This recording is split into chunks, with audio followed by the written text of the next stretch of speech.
The storm took everything, she thought. Her baby was gone forever, till a human appeared from the storm. ... The sky turned. Black dot the wind screamed across the land like a wild beast. Dust, rocks, and fire danced in the air. The great storm had come. Again, on a faraway planet under a broken sky, a mother named Sira held her baby close. Her arms were shaking. Her eyes were wide with fear. "Not again," she whispered. "Please, not this time." Her small village, made of stone and roots, was already falling apart. The walls cracked. The sky roared. The ground trembled. The other villagers were running. Some shouted, some cried. But Sira didn't move. She only looked at her baby Luma wrapped in green cloth, fast asleep. Luma was everything to her, her only child, her light in the darkness. But the storm didn't. A strong wind hit the house. The door broke, the roof lifted. In one horrible moment, the storm reached inside and took Luma. "No," Sira screamed.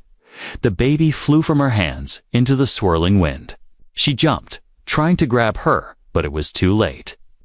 The storm swallowed. Her child, dust filled Sira's mouth.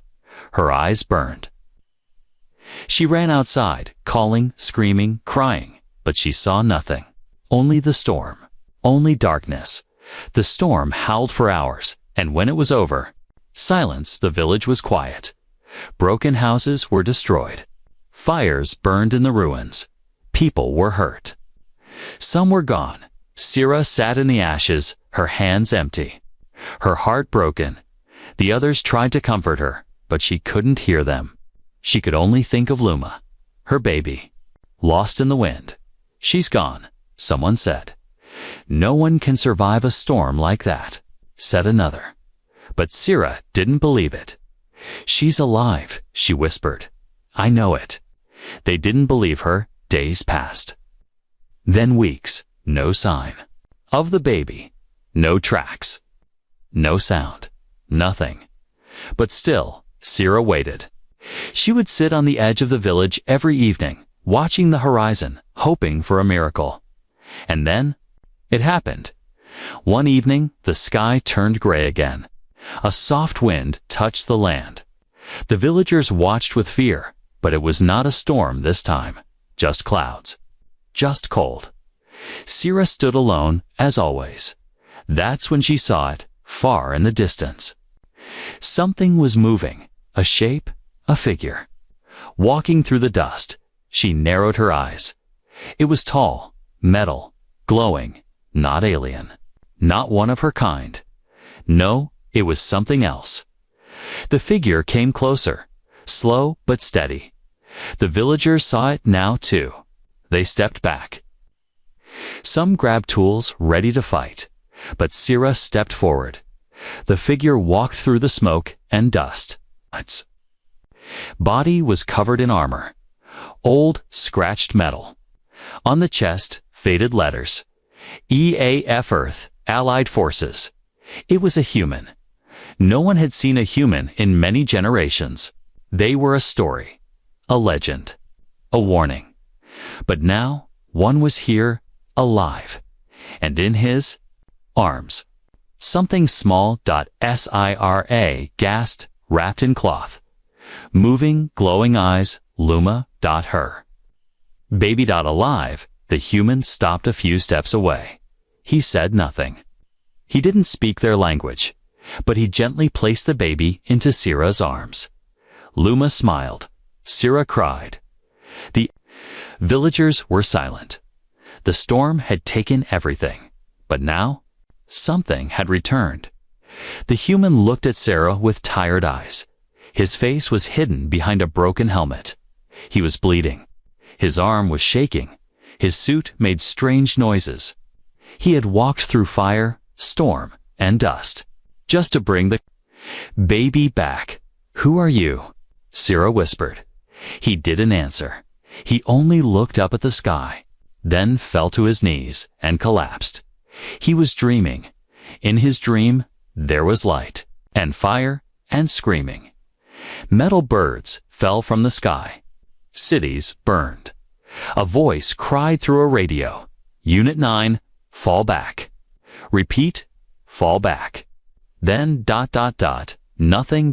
darkness, and then a sound. Soft, gentle, like laughter. A child laughing. He woke up. Slowly, his body ached. His chest was heavy. Every breath hurt. He tried to move, but his arms felt like stone. His eyes opened, just a little. A roof, strange patterns on the ceiling. He was not outside anymore. He was in a room. He blinked. Where? Was he? His vision cleared, and he saw her. The alien woman, the one who had cried when he returned her child. She sat nearby, watching him, not afraid, just waiting. He tried to speak, but no words came out. Just air. The woman leaned closer. You are safe, she said softly in her language. He didn't understand the words, but the tone was kind. Calming, she held up a small, objecta, fruit-like thing and offered it to him. He was too weak to eat. Then he heard it, that sound again. The child's laugh. He turned his head. Slowly, the baby was playing beside him, holding part of his broken helmet. She smiled at him like they were old friends. Something inside his chest moved, not pain. Something else, warmth. The villagers were still afraid. They stood outside the house, watching, whispering. What is he? Why did he save the child? Is he a soldier? No, he's a ghost. But the elder woman, Mara, said nothing. She only watched him with old, sharp eyes. Humans were monsters, she said at last. But they were protectors too. Both fire and water. Both storm and shelter. Days passed. The man healed slowly. He could sit up now, drink, eat a little. He still didn't speak. Not because he didn't want to, but because he didn't know how. The alien language was strange to him, and worse. He didn't even remember his own. His name? It's past. All gone, just silence in his head. Only dreams, explosions, orders.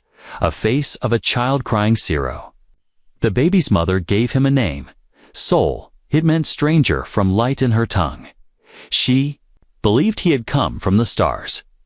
Soul didn't argue. He didn't know where he came from. He only knew this. He had found the baby in the ruins. Deep in the wasteland, half covered in sand, still alive. He had picked her up and walked toward the nearest signal, her village beacon. Why? He didn't know, only that he had to. The baby, Luma, would not leave his side. She laughed when he looked at her. She giggled when he made small noises from his broken helmet. She slept beside him like she had always belonged there. Soul felt something powerful. Not orders, not duty. Something deeper. Maybe this was why he woke up in the storm. Maybe she was the reason. One night, Sira sat with him. The fire burned low. She pointed to herself. Sira then pointed to the child. Luma then pointed at him, smiling. Soul, he repeated slowly. S. Soul. She nodded, smiling. Then she pointed to the stars. He looked up. Memories stirred. Metal ships. Orbit maps. A voice saying, EAF9, prepare for descent. Something was there. Just out of reach. The next morning, the elder Mara brought something wrapped in cloth. Old, dusty. Ancient. She laid it in front of Soul. It was a piece of broken glass. No visor, with words written in Earth's language, EAF. Recon Unit 9 Monroe. J. Sarah looked at the letters. Then looked at Soul. He stared at the name for a long time. Monroe? That word. It meant something. It echoed in his mind like thunder. He closed his eyes, and for the first time, a voice in his sleep. A voice in his sleep. Memory whispered, Commander Monroe. Mission is not over. Suddenly, outside, a loud rumble shook the ground. People screamed. Sierra grabbed Luma and ran to the door. Sol stood up, his body weak. But ready, something was coming. Something big. He looked out the door, far in the dust. Machines moved. Not alien. Not natural, old human tech. Something left behind, or something awakened. Sol stood still at the edge of the village. His body was weak. But his mind was awake, now awake, in ways it hadn't been before. He watched the dust rise in the distance. Machines moved through the hills. Old machines, human machines. But he didn't remember sending them. He didn't remember anything about them. All he knew was that something from the past was waking up. And it wasn't friendly.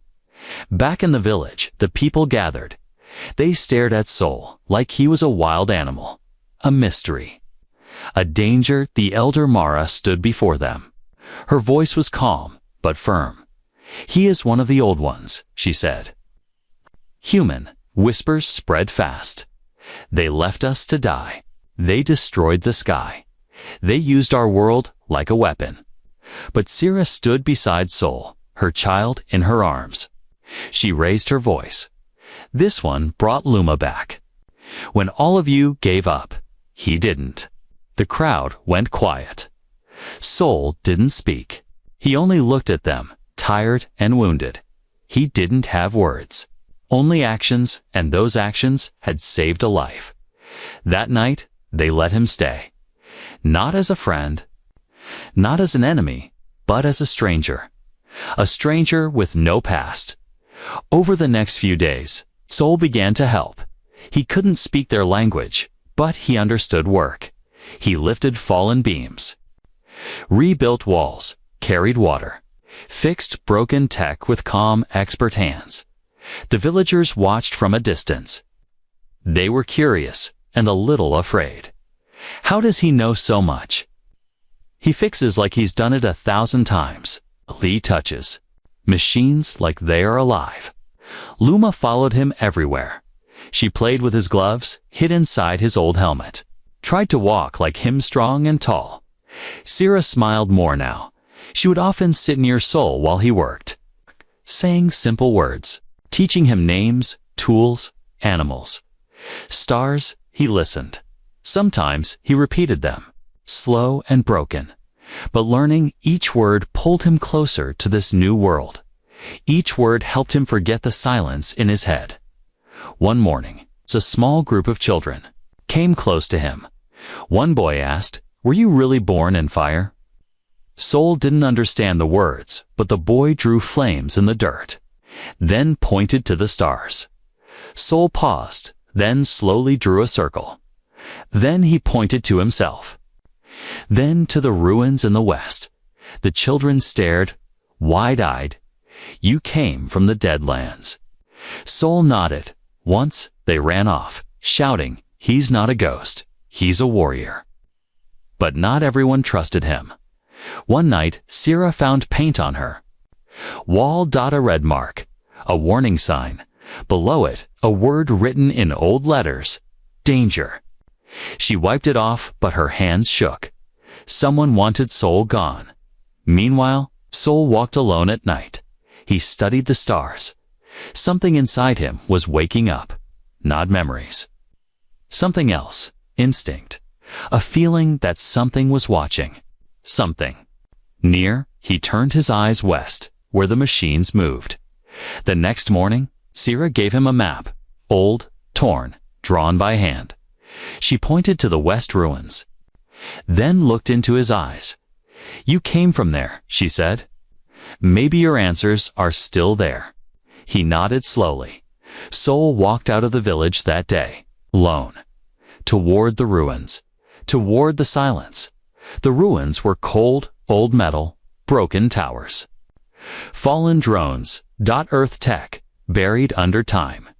He stepped over bonesome alien. Some human. His boots echoed on the cracked ground. Then he saw it. A wall of glass, mostly broken, but behind it, glowing faintly. A light. He stepped closer. Inside the wall, a control panel, faded Earth symbols, and a blinking message. Recon Unit 9, Monroe. J. Status. Missing a soft voice played from a speaker. Commander Monroe, if you are reading this, you survived. Mission failed. Contact Earth Command. Monroe. That name again? Was it him? Was he Monroe then? A noise behind him. He turned fast. Something crawled across the wall. Small, fast. A red eye blinked. A drone. Active. Watching Soul stepped back. But the drone vanished into the shadows. He stared after it. Something had seen him. Something now knew. The human was alive. He walked back to the village. In silence, the sun was low, smoke in the distance. The machines were getting closer. The past was no longer sleeping. It was coming. And this time, it might not leave survivors. Asterisk, the wind was quiet.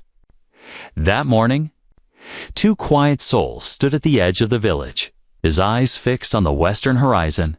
Smoke, not fire smoke, machine. Smoke, black, heavy.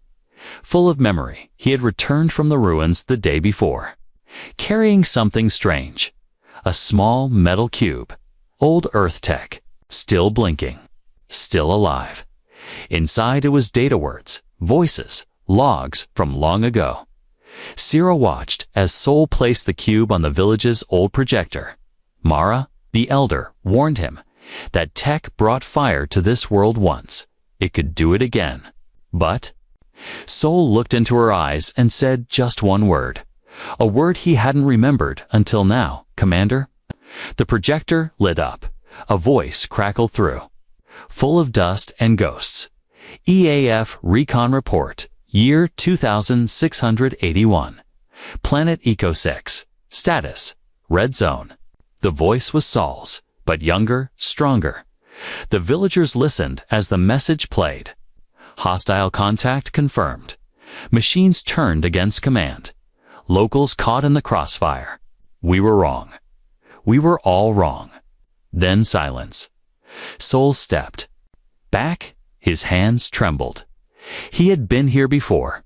Long ago, he was part of it, the war. A war that never ended. A war Earth left behind. He looked at the villagers. Tia. Their faces were pale. Eyes wide. You fought here, Sierra said softly. You helped destroy this world. Soul didn't speak. He remembered pieces now. Not everything. Just enough to hate himself. He had been a commander, a soldier, sent by Earth to prepare this planet for colonization. They called it Eco 6, but the mission failed. Because the machines Earth's own AI turned against them, built to protect, they evolved. They decided humans were not needed. They called it to cleanse.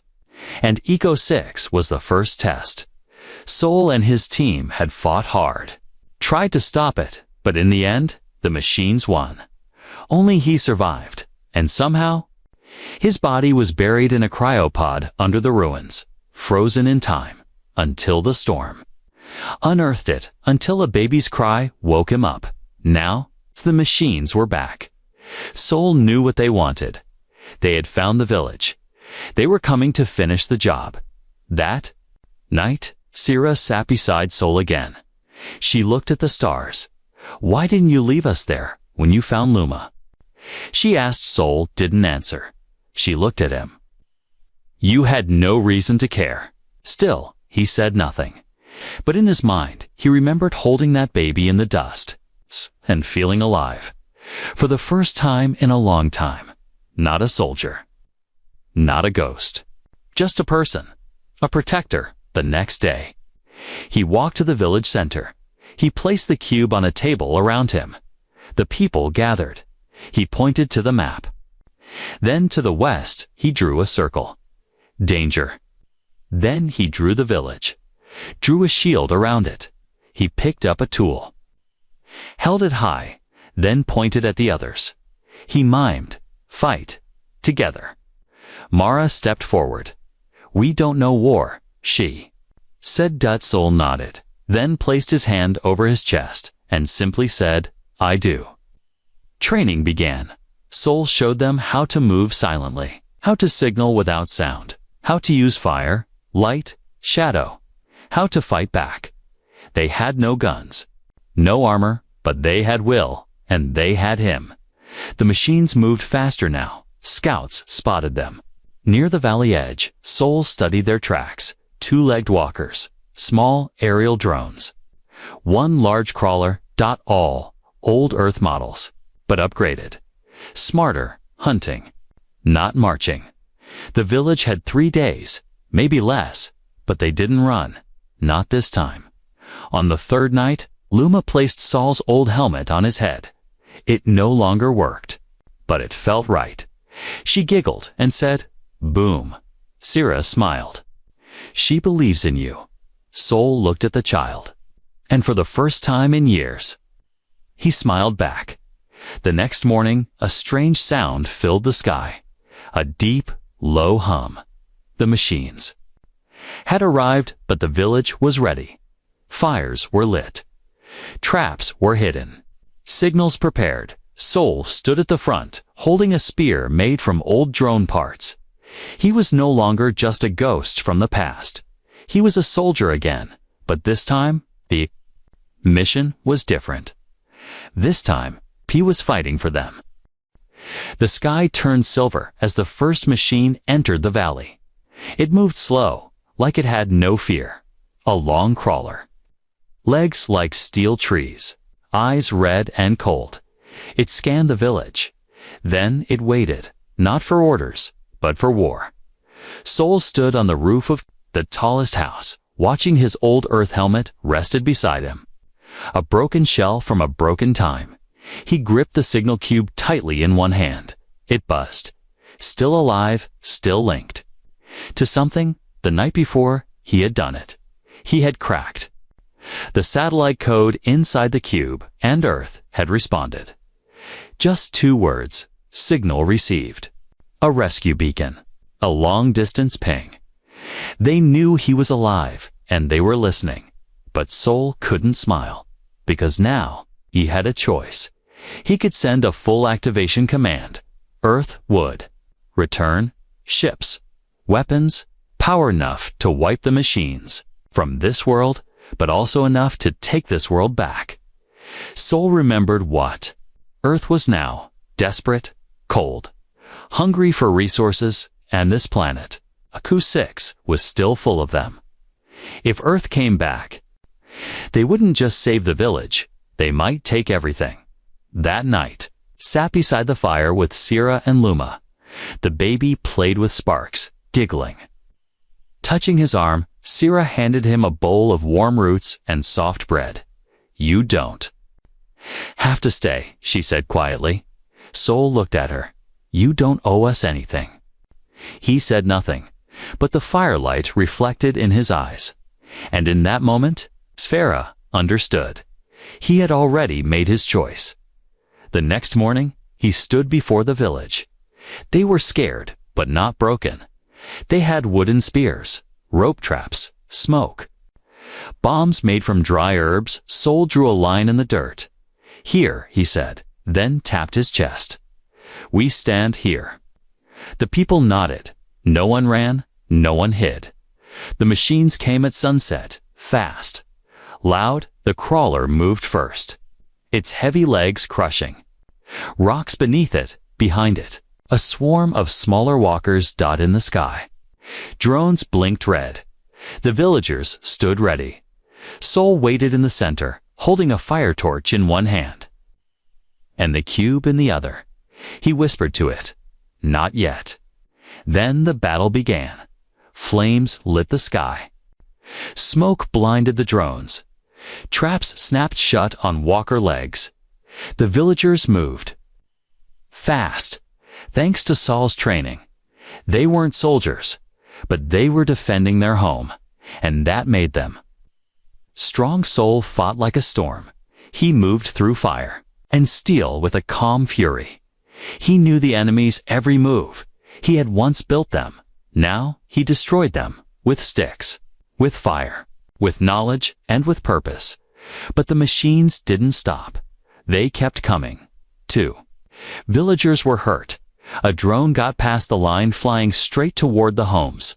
Sira screamed, Luma cried, Sol turned too far. He couldn't reach them suddenly. The cube in his hand lit up. A voice crackled through. Earth command. Full orbital support ready. Do you request strike clearance? Time froze. He looked at the drone speeding toward the child, at the sky above, at the beacon in his hand. All he had to do. Well, say yes. But he didn't single quotes. Instead, he smashed the cube to the ground and charged. He reached the drone just in time. Threw his body in front of Luma, took the blast. Pain exploded through him. He fell hard, everything went silent. When he opened his eyes, it was night. Stars above, faces around. Sira held his hand, shaking. You're alive, she whispered. He tried to speak, but couldn't. She leaned closer. The machines are gone. He blinked. Gone. She nodded. They retreated. The villagers stood around him, eyes full of something new. Not fear, not suspicion, respect, later. Luma crawled onto his chest, holding a piece of the broken cube. Sol looked at it. No signal, no earth, no worth, no worship. Only him. Only this place. Sira spoke softly. You could have left. He looked at her, then at Luma, then closed his eyes and smiled. He had made his choice. He wasn't just a soldier. He wasn't just a survivor. He was something more now. He was home. The stars were calm again. For the first time in many days, the sky held no smoke, no red eyes, no metal wings. Only silence. But Sol knew the silence wouldn't last. Something had changed, not just here, out there. In space, the broken signal cube still sparked sometimes. Its body was cracked. Its voice was gone, but something deep inside it was still transmitting, still whispering to the stars. Human life detected. Eco 6. Status active. In the village, life returned slowly. Houses were rebuilt, fires burned warm again, not in fear, but for food, for light. Luma played in the dirt with other children. She wore a helmet now. Sol's old helmet, too big for her head. She called it her storm crown. Sol smiled when he saw her, but he didn't smile long, because 3 days later, the sky changed again. A sharp light split the clouds above. The villagers gathered, shielding their eyes. A sound followed a deep hum that shook the mountains. Something was coming, not from the west, from above. Sol looked up and knew. Earth had answered. The ship appeared slowly, sleek, silver, beautiful and cold. Not a warship, but not peaceful either. It hovered over the valley, casting a shadow larger than the whole village. Then, slowly, it landed. Dust rose. Winds screamed. Metal feet touched. Ground. The door opened, and out stepped humans. The villagers gasped. They had heard stories of the old ones. Now those stories had faces. Men and women in smooth armor. Blue lights on their suits, long weapons on their backs. They looked strong. They looked powerful, but also tired, like they had seen too. Many dead worlds. At the front walked a woman with silver in her hair. She looked at Sol for a long time. Then, said Commander Monroe, "We found you." Sol didn't speak. He didn't feel like a commander anymore. He looked around at the villagers, at Sira, at Luma, then back at the woman. "What do you want here?" he asked, voice rough. "Rescue," she said, "and recovery." Her eyes shifted to the land around her. So much untouched, so much lost tech. This planet is still valuable. Sira stepped beside him, the baby in her arms. The woman looked confused. "That child yours?" No, Sol said. He looked at Luma. Mine now. The human team set up a camp outside the village. They scanned. They mapped. They talked of resource zones and colonial options. Sol watched them from a distance. They hadn't come just to rescue. They had come to claim. One night, the silver-haired woman sat with Sol. You were declared dead 12 years ago, she said. This planet was marked unsalvageable. He stared. Into the fire. It's not dead, he said. No, she admitted. Because of you. She studied him. You've done something impossible here. He didn't answer. Then she asked, will you return with us? Sol looked at the stars. They felt different now, colder. He shook his head. I belong here. The woman didn't argue, but her voice grew quiet. They won't leave this planet alone, you know? I know. The next day, Sol gathered the villagers. He stood tall. Not as a visitor, but as one of them.